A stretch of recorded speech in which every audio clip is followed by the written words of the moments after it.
here from the Dark Imp, helping parents reclaim family time by playing board games together. Today I want to introduce you to the ELL deck.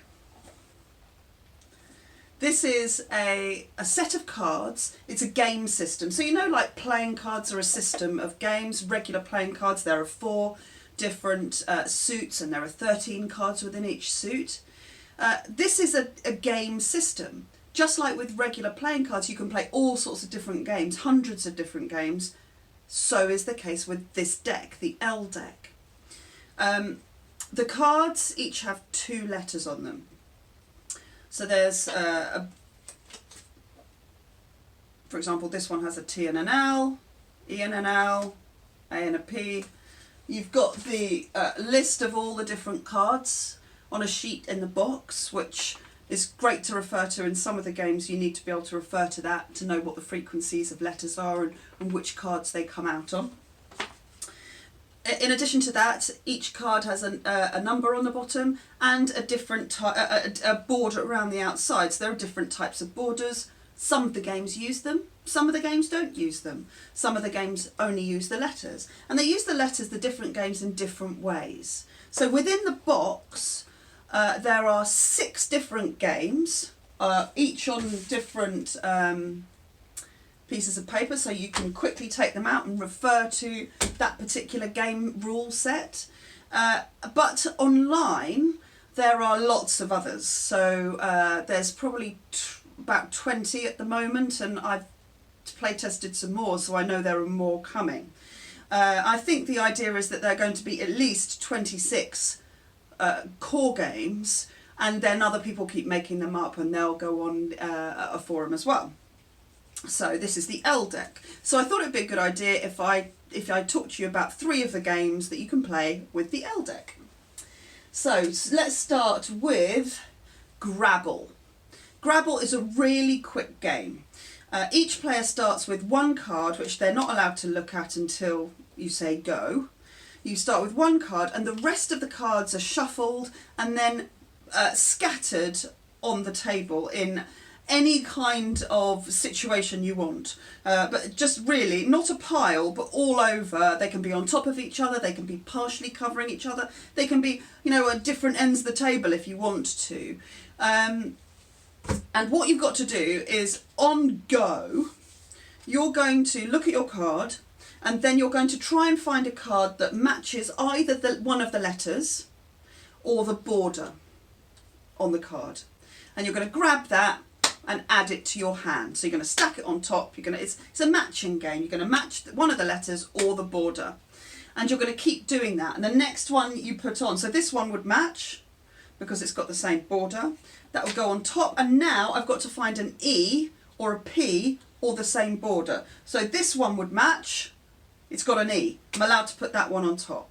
And now I have to find an E or a W or a card with the same border. And I'm going to keep going like that, and I'm going to develop my hand, and it's all going to stay in my hand. I'm only ever going to look at the top card, check that I've got the next one.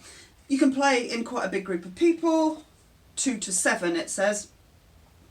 And at whatever point you want, you can say, right, I've had enough, I'm going to stop.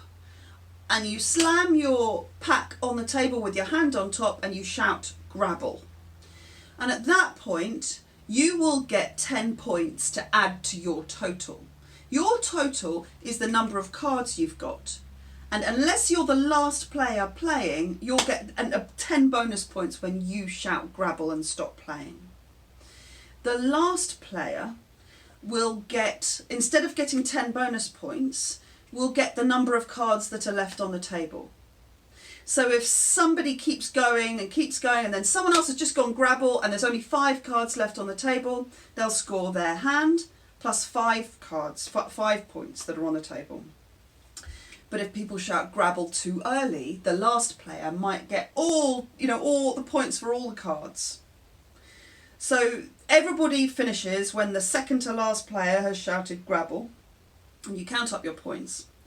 You don't count up your points, you pass your deck to the next player and they check to make sure you haven't put anything wrong. Every single deck will be checked to make sure that there are that there's a connection between each pair of cards. And then you count up your score, and then you can play another round if you want to, or you don't have to if you don't want to. It takes 2 to 3 minutes to play. It's a very straightforward game. It's a matching game, so you can play it with any age.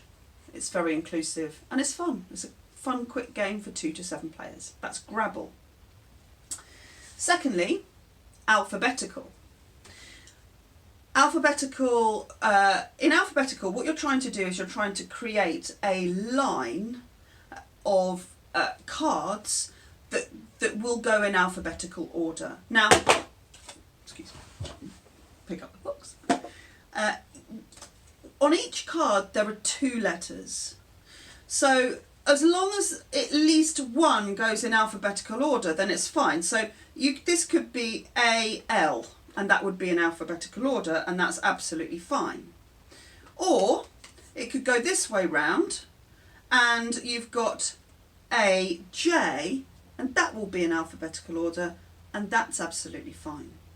You have to decide when you're putting a card down on your line, you're going to build up a line as you go through the game, which of your letters you are matching up.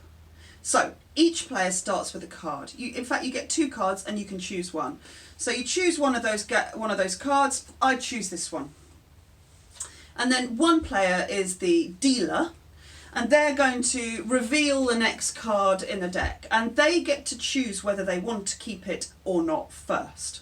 So in this case, well, I've chosen this card to keep because it's got an L, which is in the middle of the alphabet, which is quite useful.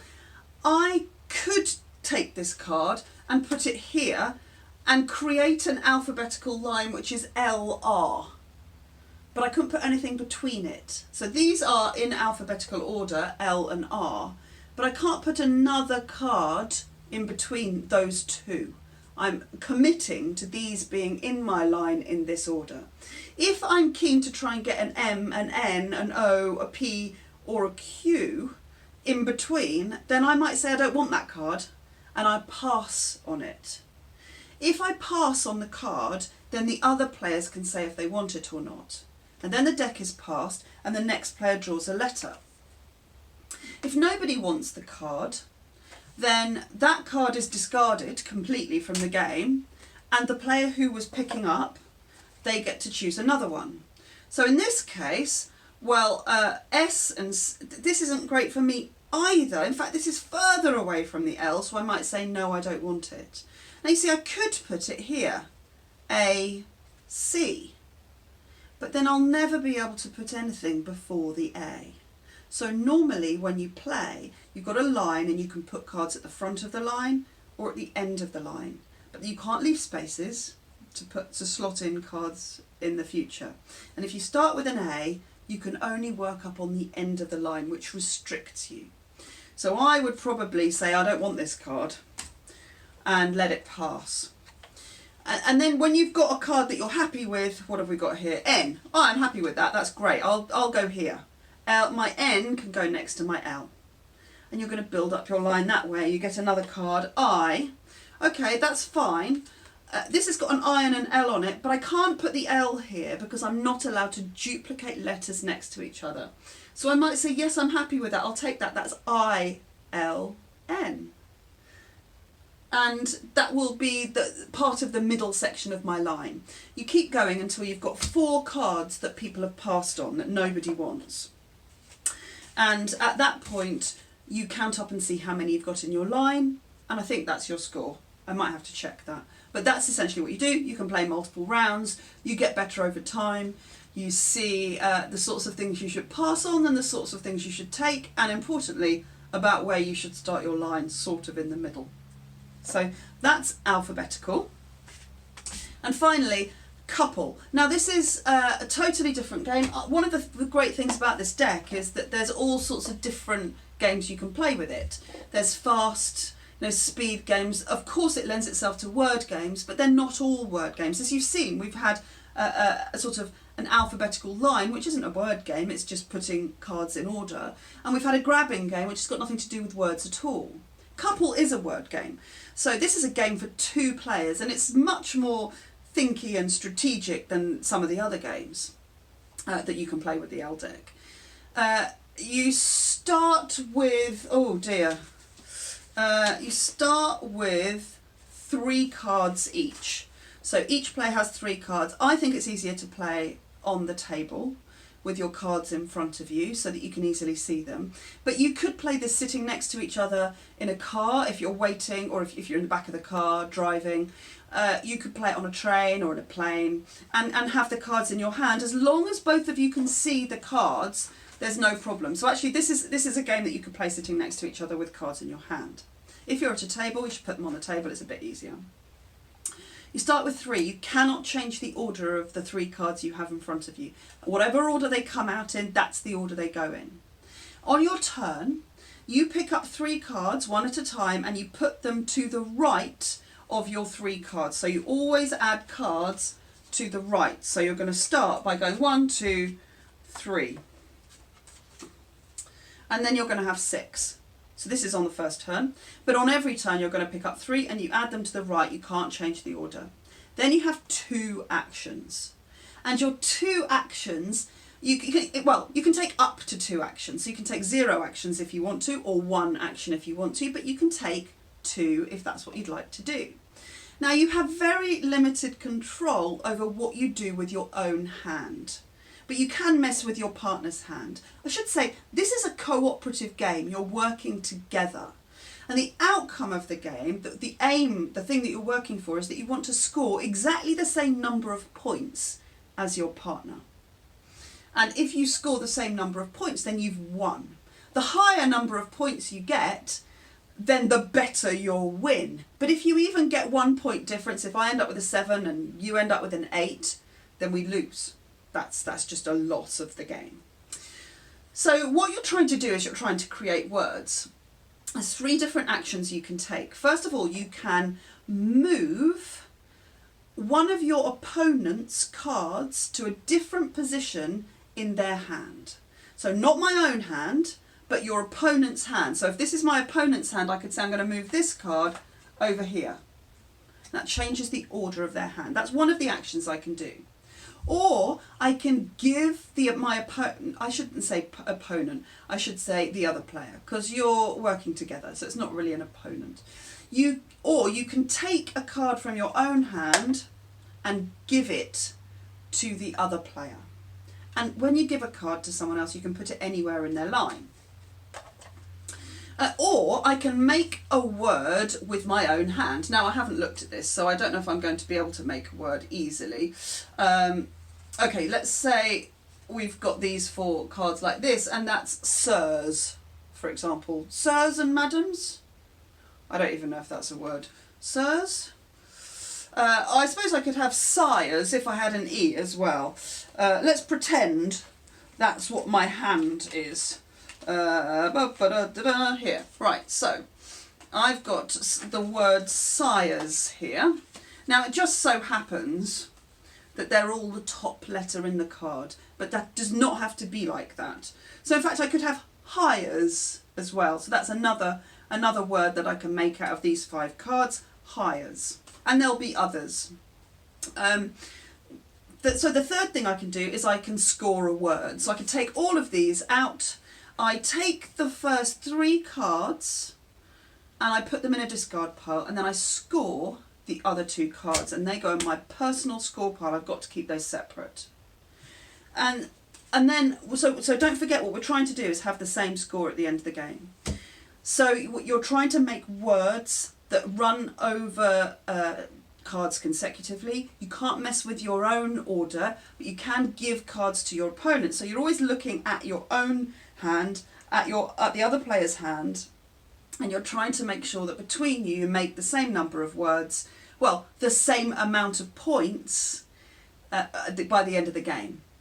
As a sort of tip, there are lots of tips for play on all of these games. The rules are very well written. You can, it's best to try and create longer words, because then you get a better win. So that is Couple, a 2-player game, and those are only three, there are lots of them, of the games that you can play with the ELL deck. in my and there's different. You can get the box.